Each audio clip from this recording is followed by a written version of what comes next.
ზედმიწევნით დახვეწეთ დროის შერჩევის უნარი. ძალაუფლების 48 კანონის 35 კანონი. გამარჯობა, მე ვარ ელენე, ეს არის ჩემი არხი Reverse Monday და ვაგზავნებთ რობერტ გრინის ფაქტობრივად ცხოვრების როგორ ვთქვა, ინსტრუქციის კითხვას. და აქ რადგან უკვე რაღაცა უფრო ნახევარი გავიარეთ, აქვე ვიტყვი, რომ ეს წიგნი არ არის იმაზე, რომ მე კარგი ადამიანი ვარ და ამ კანონებს არ გამოვიყენებ, ან მე ისეთი ვარ და გამოვიყენებ. ეს არის უბრალოდ იმ კანონების ცოდნა, რითიც ოპერირებს ჩვენი, ესე ვთქვათ, დედამიწა ძალიან ბევრი საუკუნე და ქრისტეც შობამდეც მათ შორის. რადგან ადამიანის ფსიქოლოგია, ძალაუფლების სიყვარული, რაღაცნაირად მტაცებლობა, დაპყრობა, ეს ყველაფერი არ შეცვლილა და განსაკუთრებით კიდევ უფრო კაცებში.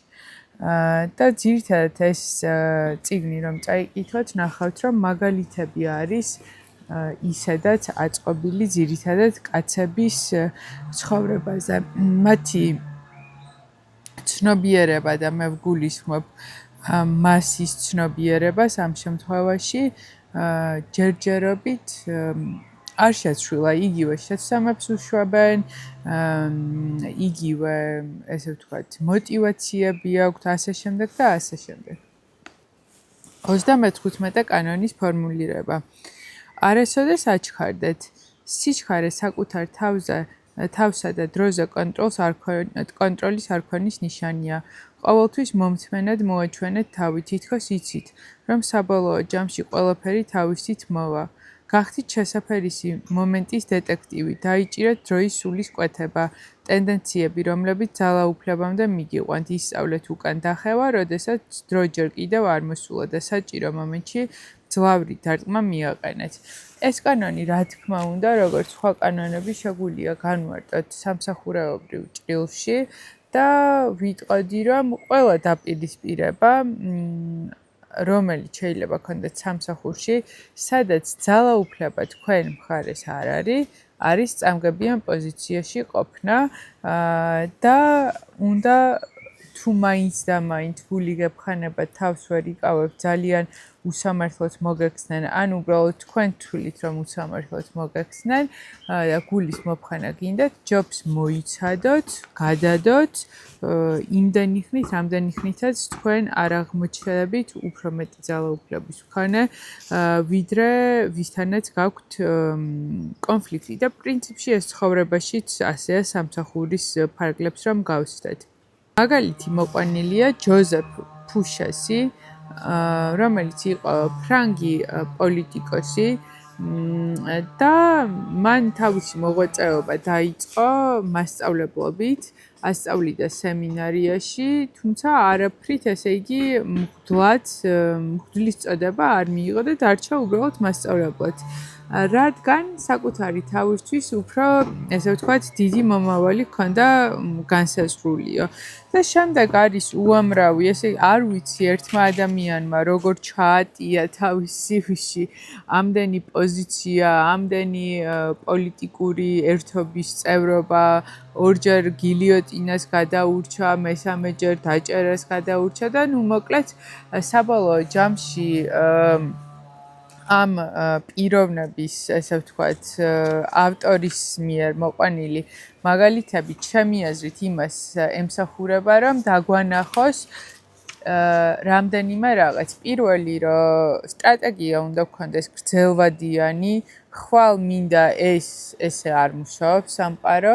სტრატეგია თუ გაქვს გრძელვადიანი, აუცილებლად ჩვენ ხარ მოწფინებით სავსე ადამიანი არ გაღიზიანებს ის რომ შეიძლება დროში რაღაცა გადაიდოს ან გაიწელოს ან ესე ვთქვათ მოულოდნელი რაღაც მოხდეს ანუ მოწფინება გაქვს და სტრატეგიული ხარ და პლუს ხართ მოქნილი აი როგორც ეს ტირიფი უკვე ეს ტირიფი მეორე ვიდეოა ესე იგი მეხმარება მეტაფორების მოყვანაში კარგია რომ ამ ეზოში არის ტირიფი და რა არის დაუბერავს ხარი გაყვებით ხარს არ დაუბერავს გაჩერდებით ანუ საჭირო მომენტს ელოდებოდა ყოველთვის და საბოლოო ჯამში ისე აღმოჩნდა რომ ნაპოლეონ ბონაპარტის და ლუი მე-16 და ლუი მე-18-ის ესე ვთქვათ მმართველობის დროს ყველგან ეს კაცი იყო გარეული.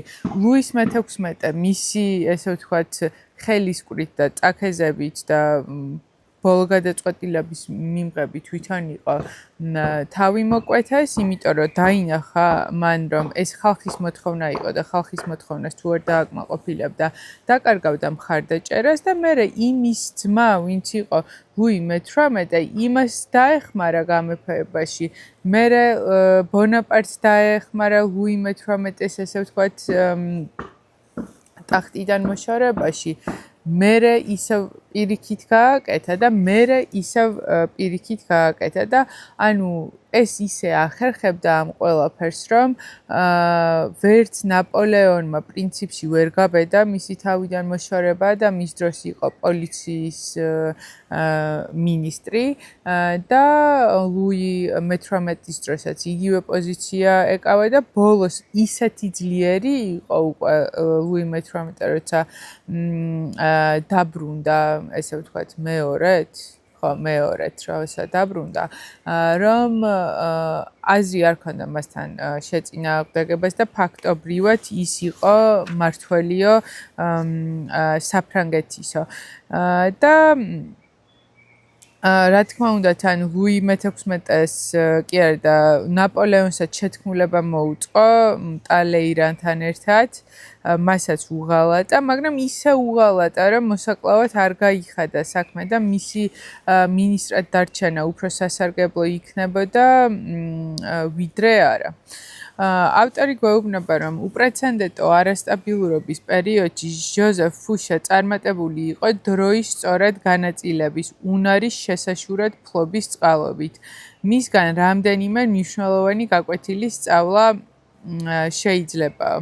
უპირველეს ყოვლისა, კრიტიკულად მნიშვნელოვანია დროის აღქმა. ფუშა ყოველთვის ორი ნაბიჯით წინ გათვლა შეეძლო. ჩინებულად განსაზღვრავდა, რომელ ტალღას შეიძლებოდა მieყვანა ძალაუფლების მწვერვალამდე და ოსტატურად მოექცეოდა ამ ტალღის ქიმზე. ყოველთვის უნდა შეგეძლოთ დროის მართვა, მანევრირება და მკვეთრი ბრუნის გაკეთებაც და არ გაუშვათ მომენტი, როცა საჭიროა ჩავლილი ნავის ბორტზე გადახტომა. ეძებეთ მომავალი ეპოქის ნაპოლეონი და ნუ ჩაეჭიდებით წარსულის ნანგრევებსო.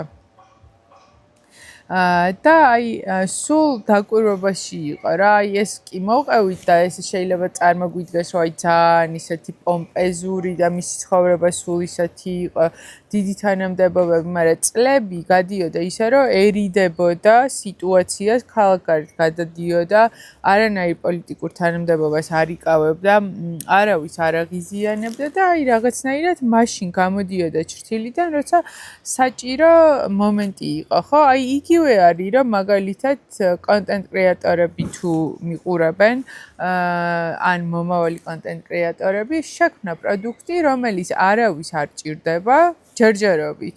შეიძლება შენი პროდუქტი ძალიან ინოვაციური იყოს, მაგრამ რაც არ უნდა, ცადო ვერ გააჩინო ნიშა და მოთხოვნა, იმიტომ რომ არ ესმის ამ ადამიანებს არ ესმით, რომ აი 10 წელს შეიძლება ეს დაჭირდეთ, მაგრამ 8 წელში გაიგებენ და შესაბამისად შეიძლება რომ იმედგაცრუება რომ არ გქონდეს, დროებით გადაერთო სხვა რაღაცაზე, რომლის საჭიროებაც უფრო არის, ან თუ გაქვს დრო და იმის ფუფუნება, რომ მიუძღვნა თავი ამ პროდუქტის მაქსიმალურად დახვეწას, შეგიძლია გააკეთო ეგ და დროულად გააკეთო, ესე ვთქვათ, მიწოდება მაშინ, როცა ხალხს ჭირდება შენი პროდუქტი. ძალაუფლების გასაღები დრო ხელოვნური ცნებაა, რომელიც ჩვენ შევქმენით მარადისობისა და სამყაროს უსაზღვროობის უფრო ასატანად, უფრო ჰუმანურად ქცევის მიზნით. ბავშვისთვის დრო შენელებულია, დასრულისთვის კი ძალიან სწრაფად გადის. ისე მე დღევანდელი ელენე ბავშვივით აღიქვამს დროს და შემიძლია ვთქვა, რომ ჩემთვის დრო ძალიან ნელა გადის. და ნამდვილად ჩვენ შეგვიძლია რომ დავივიწყოთ ეს დროის ფაქტორი, რომ მეჩხარება ამ წლიდან მინდა, შემდეგი თვიდან მინდა, გავხდეთ სტრატეგიულები და ჩვენი ჩრდილოეთის ვარსკვლავი რაც არის, ანუ ცხოვრების მთავარი მიზანი და ეს არ არის მარტო ძალაუფლება, ნებისმიერი მიზანი უნდა იყოს, შეგვიძლია რომ იმისკენ მოწფინებით და სტრატეგიულად ვიაროთ, რადგან პრინციპში როგორც ავტორი გვეუბნება და არა მარტო რობერტ გრინი, არამედ ძალიან ბევრი ადამიანი ამას ამბობს, მეცნიერიც, არამეცნიერიც, ფსიქოლოგიც და ასე შემდეგ, რომ დრო არის ადამიანების მიერ შექმნილი კონცეფცია, მეც აბსოლუტურად ვიზიარებ და როცა შენ არსად არ გეჩქარება, ბევრად მშვიდად, ხარისხიანად, სასიამოვნოდ აკეთებ შენ საქმეს და შესაბამისად არის ეს ყველაფერი უფრო ხარისხიანი და ხალხსაც უფრო მოწონს, როცა არ ისტრესავს საკუთარ თავს დროის ფაქტორით და ძალიან კარგი ესე ვთქვათ ზღაპარივით არის მოყვანილი, რომ სპარსეთის შაჰმა ორ ადამიანს მიუსაჯა სიკვდილით დასჯაო და სპარსეთის შაჰს ყავდა რაღაც მოკლედ ძალიან განსაკუთრებული ცხენი, რომელიც ძალიან უყვარდა და ერთ-ერთმა სიკვდილით მისჯილმა ესე უთხრა, რომ ერთი წელიო არ მომკლაო შენი რა მიდისო და მეო შენს ცხენსო ვასწავლიო ფრენასო და ნუ ეს შაჰი გაგიჟდა საერთოდ ჩემი საყვარელი და უმაგრესი ცხენი ახლა ფრენასაც თუ ისწავლისო მოკლედ მართლა შეუდარებელი იქნებაო და მეორე სიკვდილმისჯილი გაბრაზდა რომ რას სურელებს ამბობო შენ ხო იციო რომ ცხენი ვერ იფრენსო და მაინც ვერ აცებიო ამ სიკვდილით დასჯასო და ნახეთ როგორი პასუხი ესე ვთქვათ გასცა ამ ადამიანმა რომელმაც ერთი წელი იჩუქა შაჰისგან. მეო რამდენიმე შესაძლებლობა მაქვსო, უпроსტად 4 შესაძლებლობა მაქვსო ამ დროის გაწელვითო ჩემი სიცოცხლის ესე ვთქვათ გახანგრძლივებისო. პირველიო რომ ერთ წელიწადში შეიძლება შაჰი მოკვდესო, შეიძლება შაჰი გაიქცესო, გადააგდონო, შეიძლება მე მოვკვდეო, შეიძლება ცხენი მოკვდესო და ბოლო-ბოლო, ნუ ეს მეხუთე ვარიანტად არის. იქნებ მართლაც ვასწავლო ფრენაო რა. აი ამიტომ აი განშლა უნდა გააკეთო რა. აი დღეს თუ უნდა გქონდეს რაღაც და ვერ გაქვს გადაათამაშე ვარიანტები რა ვადაში რა შეიძლება მოხდეს და რაღაცნაირად მიხვალ მაგ შედეგამდე ან მაგალითად ხო სამსახურიდან წამოსვლა გინდა. კი ბატონო, წამოდი, მაგრამ რითი ხარ მზად? რითი ხარ მზად? მე ძალიან კარგად იცის ჩემმა მაყურებელმა პირიქით. მე მინდა რომ ყველა საკუთარ თავზე მუშაობდა საკუთარი მიზნისთვის და ოცნებისთვის და არანაირად არ მინდა რომ დასაქმებულები ვიყოთ საპენსიო ასაკამდე, ხო? მაგრამ უნდა დაიგეგმოს ვარიანტები, რომ აი მაგალითად მე 3 წელი, 4 წელი დავრჩები აქ, დავაგროვებ ამდენ ფულს, ვიყიდი სახლებს, რომ მქონდეს პასიური შემოსავლის წყარო, ან ჩავდებ ბიზნესში, რომ მქონდეს აქტიური შემოსავლის წყარო, ასე შემდეგ და ასე შემდეგ. აი დროის კონცეფცია გაშალეთ და მოარგეთ რაც შეიძლება ბევრი ვარიანტები და ნუ იქნებით ესე ვთქვათ სულ მოკლე, ნუ სულ სწრაფები, ნუ იქნებით. როცა გაქვს სტრატეგია, სად მიდიხარ და ხედავ შენი ცხოვრების ესე ვთქვათ დიზაინს და გაქვს სიცხადე, შეგიძლია რომ ამ დიზაინს მიყვე და ხვდები რომ ის გაძლევს მოქნილობას და პრინციპში იდეებსაც რომ უკეთ გამოიყენო გინდა არ გინდა დრო ესე ვთქვათ მაინც არის შექმნილი თუ არ არის შექმნილი მაგით ხელმძღვანელობენ სამსახურები ადამიანების სახელმწიფო და რაღაცნაირად მოკლედ საშენოდ გამოიყენო ეს კონცეფცია რადგან მაინც არსებობს. საპირისპირო მოსაზრება. მცირე ძალაუფლებასაც კი ვერ მიაღწევთ, თუ ყველაფერს შემთხვევითობას მიანდობთ. ხელიდან გაუშვებთ სადავეებს და შეეგუებით ყველაფერს, რაც დროს მოაქვს. საჭიროა გარკვეულწილად მაინც ისწავლოთ დროის მართვა. თუ არ გინდათ მისვი მსხვერპლი გახდეთ. ამიტომ ამ კანონისთვის არ არსებობს საპირისპირო მოსაზრება და ვერც იარსებებს. ანუ ამ კანონს არ აქვს საპირისპირო მოსაზრება და ეს რას ნიშნავს, რომ აი ნახეთ, მაგალითად გადავედით ჩრდილში, მოლოდინის ჩრდილში, რატო გაუხმა ამას ეს ტოტი. გადავედით ჩრდილში, რას ვაკეთებთ ჩრდილში? არ ვართ უსაქმურად,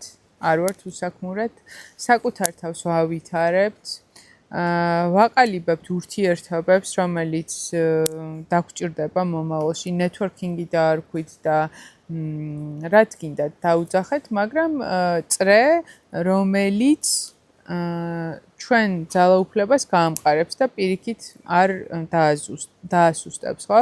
ვავითარებთ ჩვენ სულს, გონებას, სხეულს, რომ ჩვენი თავის საუკეთესო ვარიანტები ვიყოთ და მაშინ, როცა ამას შესაბამისი სიტუაცია და დრო მოითხოვს, წავდგეთ ჩვენი თავის საუკეთესო ვარიანტებად და როცა შენ სულიერად, გონებრივად და სხეულებრივად შენი თავის საუკეთესო ვერსია ხარ, სულ რომ სამსახურში არ იყო დაწინაურებული, დამიჯერეთ, რომ სხვა თავდაჯერებულობა გაქვს და ამ თავდაჯერებულობიდან როცა მოქმედებ, ოთახშიც კი რო შედიხარ, უკვე შენი აურა იკავებს სივრცეს. ამიტომ დახვეწეთ დროის შერჩევის უნარი და დავამატებდი მე რობერტ გრინის ამ კანონს, რომ ასევე დახვეწეთ საკუთარი თავი იმ პერიოდში, როდესაც ხართ მოლოდინის რეჟიმში. ბედნიერ ორშაბათ დღეს გისურვებთ. მადლობა ყველას, ვინც ნახეთ ეს ეპიზოდი